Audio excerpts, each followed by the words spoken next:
Welcome to the Learning Pines YouTube. We hope this video helps. You're starting at the right place. Confirm your Apple ID is signed into both iCloud and iMessage so Apple Cash can link. Next, verify your region and age meet Apple Cash rules because the system enforces eligibility before anything else. Once done, update iOS to the latest version and enable two-factor authentication.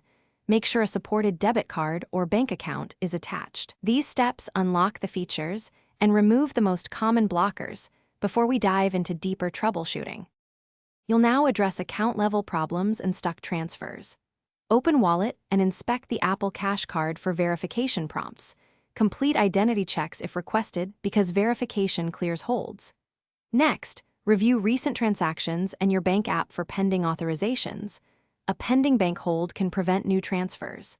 If transfers still fail, sign out and back into your Apple ID on iMessage and reset network settings. This refreshes tokens and clears transient sync errors that commonly interrupt payments.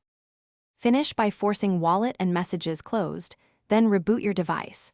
Many issues resolve after a clean restart because cash tokens renew.